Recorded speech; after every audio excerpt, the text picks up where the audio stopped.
Seja bem-vindo! Na unidade de estudo de hoje, o professor Leonardo Estrela apresenta o conteúdo de Direito Internacional, tratando sobre o conflito positivo e o conflito negativo. Acompanhe a aula e anote as dicas do professor. Até logo!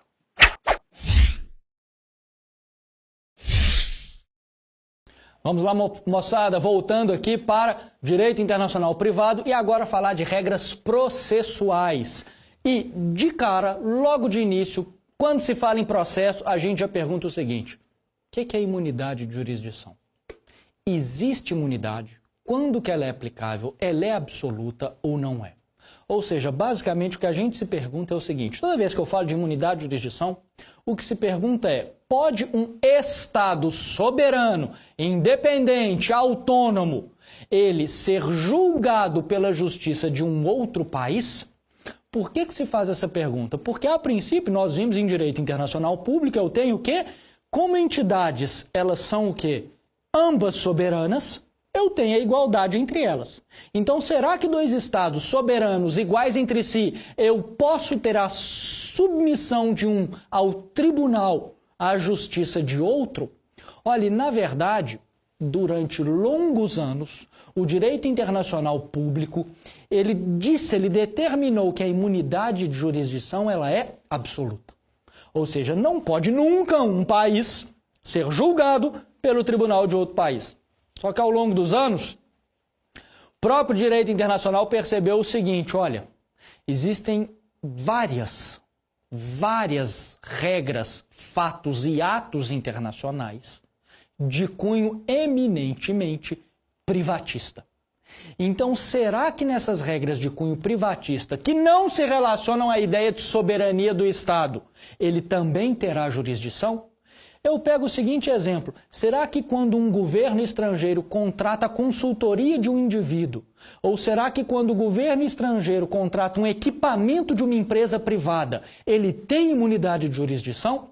Então, hoje o direito internacional, ele caminhou para aceitar e para admitir o seguinte: olha, existem dois tipos de ato estatal. Quais são os dois tipos de ato estatal existentes? São os atos de império e os atos de gestão. Qual que é a característica desses atos? Quando eu tratar de ato de império, há imunidade de jurisdição. Ou seja, todo ato de império, o Estado não pode ser julgado na justiça de outro país por aquilo. Exemplos de atos de império. Primeiro exemplo, talvez o clássico, mais comum, relações diplomáticas e consulares. Ou seja, eu tenho que garantir ao diplomata, ao embaixador, todas as imunidades para que ele represente corretamente, com independência e com autonomia, o seu país em território de outro Estado.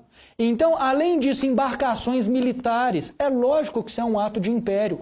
Pode uma embarcação militar norte-americana aportar no Rio de Janeiro, no Brasil? Se o Brasil autorizar, pode. Então, embarcação norte-americana, um porta-aviões norte-americano, se encontra no porto do Rio de Janeiro. Autorização do governo brasileiro. Pode o governo brasileiro, então, fiscalizar ou julgar um crime cometido dentro daquela embarcação? Nunca. Por que nunca? Porque a embarcação militar eu lido com soberania. Se eu lido com soberania, eu estou diante de um ato que é de império. Agora, e os atos de gestão? Os atos de gestão têm cunho privatista. Se são atos de cunho privatista, por que trazer uma imunidade ao Estado? Não há necessidade. Exemplo. Vamos ver que alguns atos, vamos pegar um exemplo concreto que acontece o tempo inteiro, que já aconteceu. Algumas construtoras brasileiras são contratadas para fazer ponte, para fazer estrada, em governo como a Angola, o Moçambique e assim por diante. Então, Moçambique, o governo de Moçambique, o Estado de Moçambique contrata uma empresa brasileira, uma empreiteira brasileira para fazer uma ponte. A empresa vai lá e faz a ponte. O governo de Moçambique não paga a obra feita. Pode a empresa brasileira entrar na justiça brasileira contra o governo de Moçambique? Pode, perfeitamente. Então, quando se trata de atos de gestão, o direito internacional admite essa possibilidade. Outro exemplo, eu sempre dou esse exemplo, que aí todo mundo lembra dele. Existe uma empresa brasileira de armas muito famosa, que é a Taurus. Ela é muito conhecida no mundo inteiro. Então, suponhamos que o governo norte-americano compre um lote de revólveres 38 da Taurus, ou seja, 3 contêineres. A Taurus entrega o armamento e o governo norte-americano não paga. O que a Taurus pode fazer? Ir na justiça brasileira contra os Estados Unidos. Não tem o menor problema, isso é ato de gestão. Isso não tem nada a ver com soberania estatal. O problema que se coloca aqui é, beleza, o governo brasileiro então vai, o que? A justiça brasileira vai julgar o governo norte-americano. A Taurus levou a causa. Como é que eu executo isso? Então, um outro problema é a execução dessa sentença estrangeira. Por que é um outro problema? Porque a própria lei de introdução às normas do direito brasileiro estabelece que não pode governo estrangeiro adquirir bens imóveis aqui, a não ser os bens de repartições diplomáticas e consulares. Eu posso executar bens contidos em uma repartição diplomática e consular? Não posso. Por quê? Porque são bens de império, são bens que possuem imunidade. Então, a grande característica é essa execução. E como é que eu faço, então, para executar essa sentença? Veremos na próxima unidade. Existe o Instituto da Homologação de Sentença Estrangeira, para que seja cumprida lá fora. Agora, além dessa imunidade, uma característica essencial do processo internacional é o exercício jurisdicional, ou seja, quem tem competência para fazer o quê? E toda vez que se fala em competência jurisdicional, no direito internacional privado, existem 2 tipos de conflito, que é o conflito positivo e o conflito negativo. O que é o conflito positivo de competências ou de jurisdição? É quando existem mais de uma justiça, então é quando existem 2 ou 3 ou 4 jurisdições internacionais competentes para julgar aquela causa. Isso é um conflito positivo.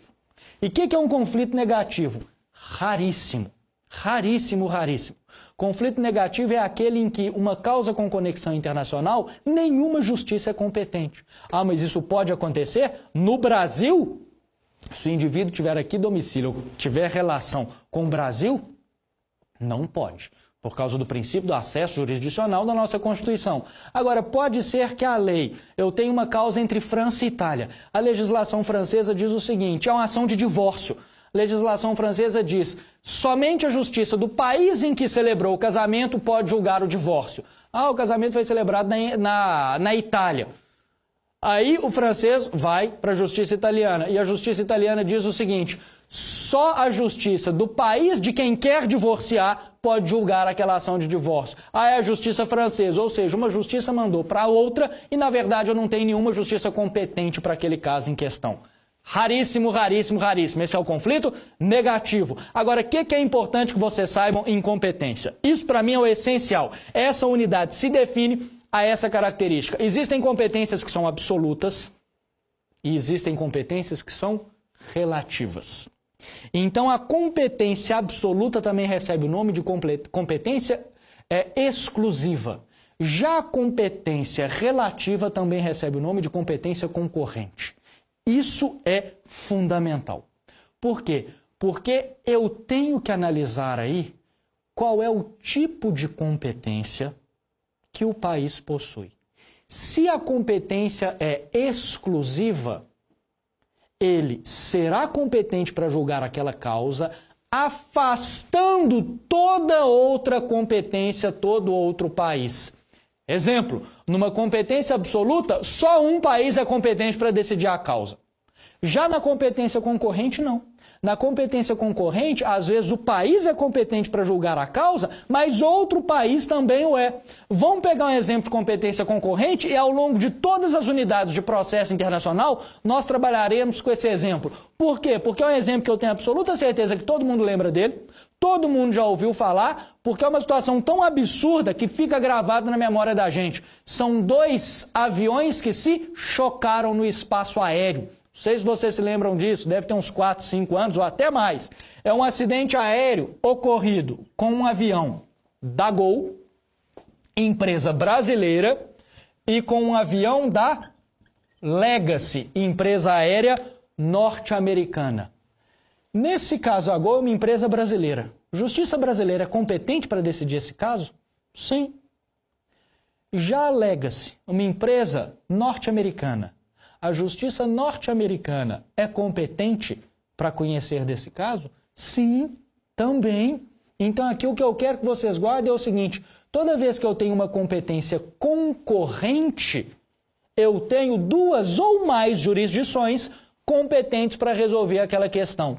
E aí, como é que eu escolho? Então, na verdade, existe um instituto do direito internacional privado chamado de Fórum Shopping. Que instituto que é esse? É um instituto que estabelece que eu, nesse caso de competência concorrente, posso escolher o fórum que me é mais favorável. No caso aqui que tratamos, os familiares das vítimas, o que fizeram? Poderiam ter ido à justiça brasileira. Entretanto, optaram pela justiça norte-americana, lá juizaram uma ação por achar que a indenização ali poderia ser maior, por achar que a justiça americana poderia lhe ser mais favorável. Então, o que eu quero que vocês guardem é o seguinte: quando eu vou no shopping, eu vou escolher um produto. É isso. Então é simples, Fórum Shopping é aquele que permite uma liberdade de escolha ao indivíduo da jurisdição que lhe é mais favorável, com uma exceção. Que exceção que é essa? Na verdade, o Fórum Shopping ele tem que respeitar também a autonomia da vontade. O que eu quero dizer com isso? Se em contrato eu decidir com a outra parte que o fórum para resolver nosso litígio ou qualquer problema referente àquela relação contratual é o fórum de Nova York, por exemplo, eu não posso simplesmente escolher outro fórum, não. Ou seja, eu estarei ali, pela autonomia da vontade, restrito àquela situação. Então, eu tenho esse limite à escolha de fórum. E aí, para fechar essa questão interessante de fórum, que é o seguinte: existe um outro instituto, esse não existe no direito brasileiro, mas já vi cair em exame da OAB, que é o Instituto do Fórum Non Conveniens. O que é o Fórum Non Conveniens? Fórum Non Conveniens é o seguinte: ele acontece quando uma justiça é competente para julgar aquele caso, entretanto o juiz percebe o quê? Que não seria conveniente ou que não é realmente conveniente que ele decida aquela questão. Então ele alega essa inconveniência. Vamos pegar aqui o exemplo da Go e da Legacy. Olha só, eu entro então na justiça norte-americana. Só que o que o juiz norte-americano vai perceber? Ele vai perceber que todo levantamento de provas será feito no Brasil, porque o acidente foi no Brasil. Eu tenho uma empresa que é brasileira. Os familiares das vítimas são brasileiros. Eu tenho os controladores de voo, são brasileiros. Ou seja, tudo se relaciona ao Brasil.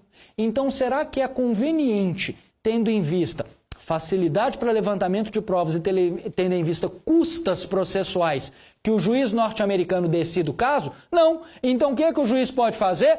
Ele pode fazer o seguinte: ele alega que, mesmo sendo competente devido à competência concorrente, mesmo sendo a justiça norte-americana competente para tratar do caso, não é conveniente que ele o faça. Então ele alega o Fórum Non Conveniens.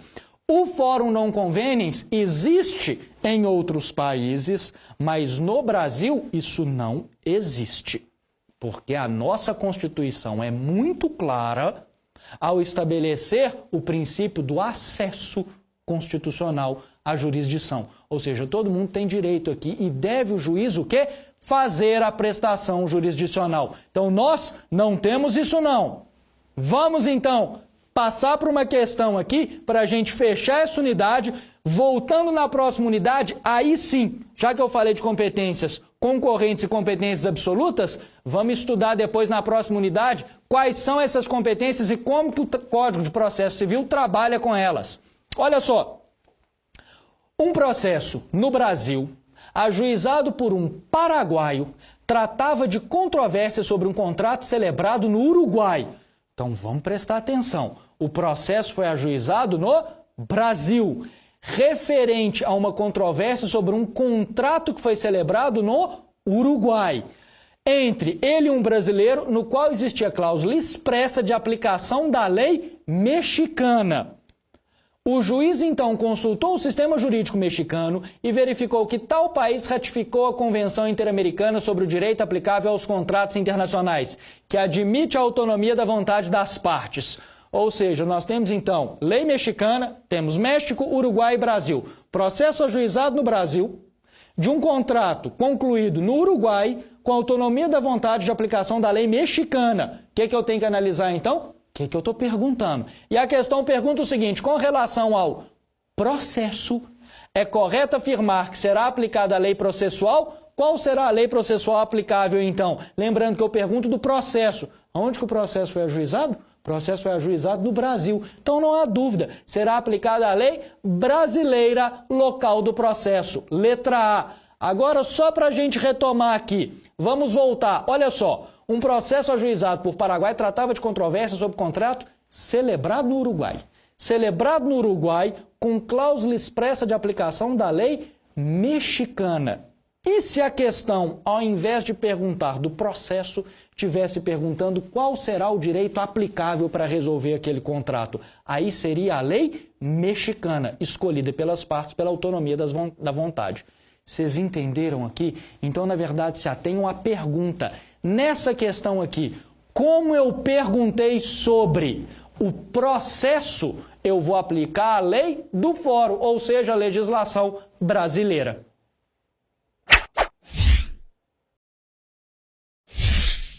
Se restou alguma dúvida desta unidade, acesse o campo Dúvidas Frequentes logo aqui abaixo. E busque no fax, existe a resposta para o seu questionamento. É rápido e fácil. Não deixe passar qualquer dúvida e se prepare ainda mais para as suas provas. Até logo!